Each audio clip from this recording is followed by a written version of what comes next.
રાજકોટના ઉપલેટામાં દીપડાનો આતંક જોવા મળ્યો। ઉપલેટા કોબા તરીકે ઓળખાતા વાડી વિસ્તારમાં દીપડાનો આતંક જોવા મળ્યો। કેળની વાડમાં દીપડો હોવાના દ્રશ્યો ખેડૂતોએ કેમેરામાં કેદ કર્યા। ગત દિવસે દીપડાએ વાછરડાનું મારણ કર્યું હતું। મારણ અને દીપડાના આટાફેરા બાદ ખેડૂતે એકત્ર થઈને દીપડાની શોધખોળ શરૂ કરી હતી। પાલિકાના પૂર્વ પ્રમુખ દ્વારા તાત્કાલિક દોડી આવીને જવાબદાર તંત્રની કાર્યવાહી કરવાની જાણ કરી હતી।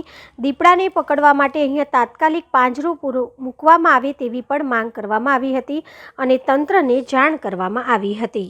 હું દાનભાઈ ચંદ્રવડિયા, ઉપલેટા નગરપાલિકા પૂર્વ પ્રમુખ। આજ રોજ અમે ભાદર કાંઠે વિક્રમભાઈ બારીની વાડીએ ઊભા છીએ। ત્યાં બાજુમાં આવેલ પેડ વિજયભાઈની એની અંદર ગઈ રાત્રે દીપડો આવેલો અને દીપડો આ વિક્રમભાઈની એક વાછડીનું મારણ કરી અને જે બાજુમાં ભાદર કાંઠે તરી આવેલ છે એમાં એણે એનું મારણ કરેલ છે। ખાસ તો એ કહેવાનું છે, ગઈ રાત્રે અહીંથી બધા જે યુવાન લોકો છે એ બધા આવ્યા હતા અને એ દીપડો એમાં ખેડની અંદર સામે નજરે દેખાતો હતો।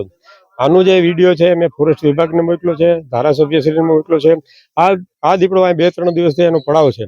ખાસ તો મારે એ કહેવું છે કે આજુબાજુના જે આ બધા વિસ્તાર છે એની અંદર જે ભાગિયાવાળા છે, આદિવાસી લોકો છે, એના બાળકો છે, ગારીની અંદર છે, ખેતરની અંદર હંમેશા નાના બાળકો રખડતા હોય છે।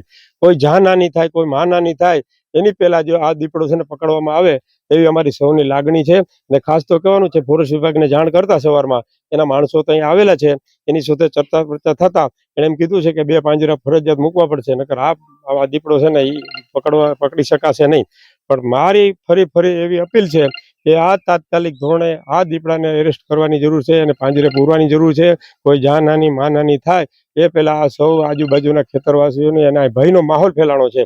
તો આટલામાં ફોરેસ્ટ વિભાગે ખાસ સમજી લેવું જોઈએ કે આજ જોઈએ છે કે મહિનો દિવસથી આ સામે કાંઠે આ બાજુનો કાંઠે દીપડો આવી ગયો છે, તો આ એટલી બધી કેમ નથી પકડાતો હોય, મારું એવું કહેવું છે, પકડાઈ જવો જોઈએ દીપડો ખરેખર પાંજરે મૂકીને।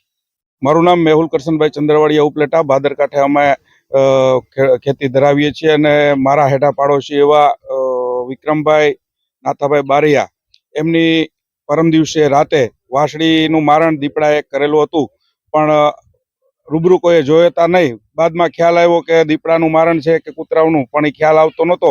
પણ ગઈ રાતે એટલે 7 તારીખના રોજ એ દીપડો વિજયભાઈ ઉકાભાઈ ડેરના કેળમાં જોવા મળતા તમામ કાંઠાના ખેડૂતો, ભાદર કાંઠાના ખેડૂતોના એક બીકનો માહોલ, ડરનો માહોલ થઈ ગયો કે આ દીપડો બહુ મોટો છે અને આ તો ગમે ત્યારે મોટા ઢોર અને છોકરાઓનું પણ મારણ કરી જાય એવો દીપડો છે।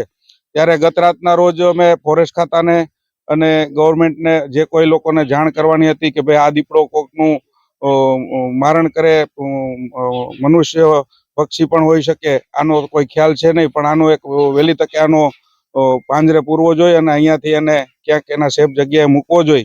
ત્યારે ગઈકાલે જે આ વિક્રમભાઈને ત્યાં જે મારણ કરેલ હતું પરમ દિવસે, એને ત્યાં કાલે પણ તબેલામાં એક નાની વાછડીનું જોખમ હતું કે પોતે વિચારતા હતા કે આજે આ કદાચ આ વાછડીનું પણ મારણ કરી શકે, એટલા માટે ગત રાતના રોજ લગભગ 50 લોકો, એમાં જે બહારના પરપ્રાંતિય લોકો પણ અહીંયા રહે છે, તો બધાના મનમાં એક ડરનો માહોલ છે। તો વહેલી તકે આ દીપડાને પાંજરે પૂરવો એવી અમારી બધાને વિનંતી છે।